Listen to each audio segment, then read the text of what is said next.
may nakasalang dito. Ito ay para sa sisig or dinakdakan in Ilocano. At ito naman ay para sa bupis. At ito naman ay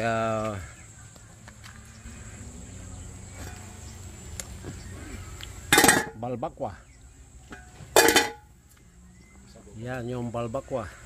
At ito yung chip namin sa balbakwa at saka bupis. Ito yung pamangkin ko from Cavite Boy. At ito may kasamaan pa rito. Ito naman ay para sa sisig din. So yung galing doon na sisig na pinalalambot, iihaw yung taba rito. Ayan, may naihaw na laman. So maya maya lang maghihiwa na kami.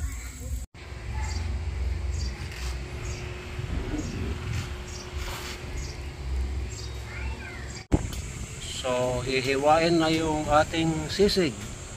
Ayan. Yan, ganyan ang tabas. Okay ka lang, Jason? Okay lang.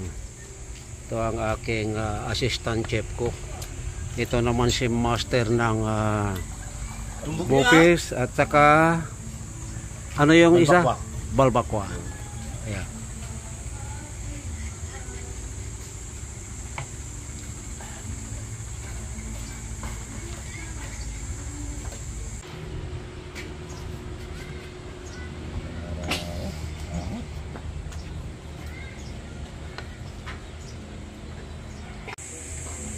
Kulang ang luya, so kukuha tayo ng luya.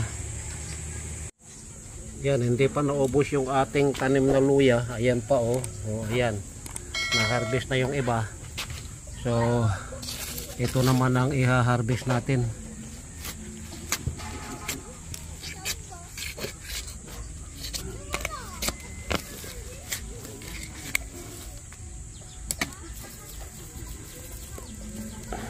So ayan, ilagay natin sa ano yan, sa sisig or dinaktakan. Kailangan dudurugin ang chicharon baboy. Kaya durugin mo lang. Pagkadurog na, okay na yan.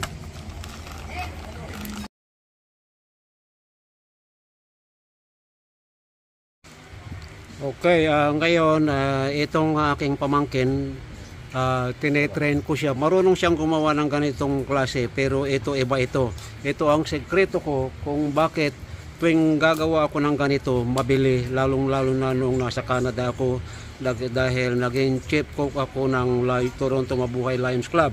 So ito ay i-share ko sa inyo para may matutunan kayo kung paano gumawa ng napakasarap na sisig o kaya sa labasab. Hindi iginisa ito. Okay, ngayon kumuha ka ng toyo, ibuhos mo dyan mga 3 kutsara o 2. Okay, okay na yan.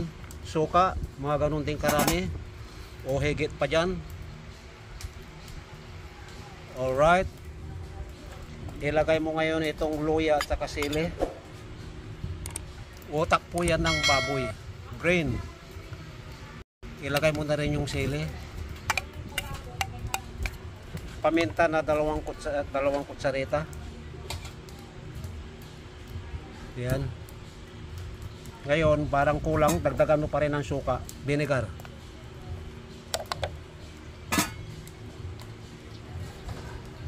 Okay. Ngayon, idagdag mo yung kalamansi juice. Bali, 10 kalamansi juice yan. Okay, haluin mo ng haluin. Ibabad natin ng mga 5 minutes. After 5 minutes, alisin mo na yan. Ready na yan. Sige, ilagay mo rito. Ilagay mo dyan. Dito. Ngayon, ihalo mo yung sibuyas at saka itong ano. Ihalo mo na. Paghaluin mo yung sibuyas. Pwedeng kamayin, walang problema dahil malinis yung kamay mo. Ayan.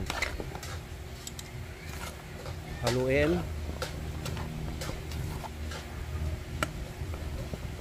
Ayan. Okay, so i-spread mo ngayon I-spread mo dyan sa buong ano. Yan. Ngayon, itong ingredients natin, impla natin, ibuhos mo dyan sa ibabaw.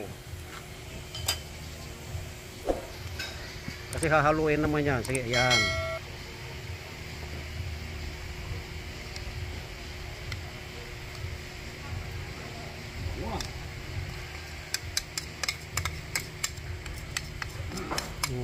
Ngayon, haluin mo uli. Haluin mo.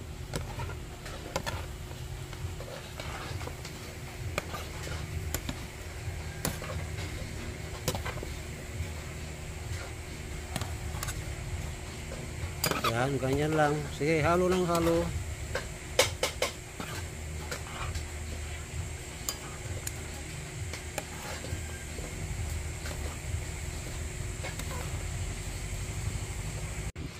Ngayon, lalagyan din natin ng konting spring onion. I-sprinkle mo sa ibabaw, yung equal.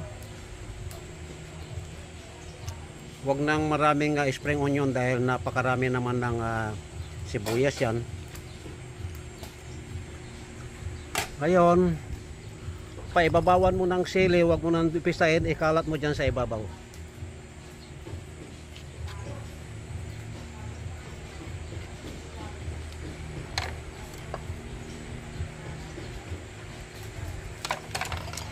Dahil na ano na ngayon yung chicharon baboy naman, ibudbud mo dyan sa ibabaw. Dapat yan in-sprinkle kanina ay hinalo, medyo nakalimutan ko, mamaya na yan ihalo pagkakakainin na. So yan yung chicharon baboy na durog. Wag kahit na wag na yan. Ngayon, hawakan mo ito. Hawakan mo. Yan.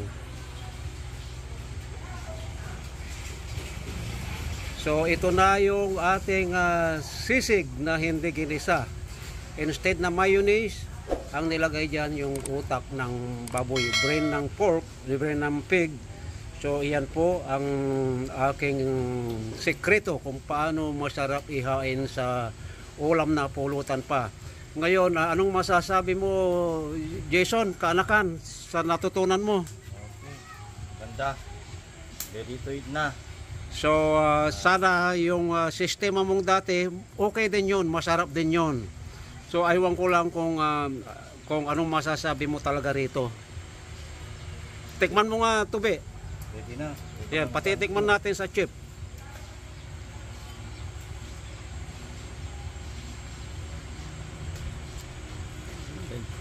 Gusto ko yung totoo, hindi yung nambubula.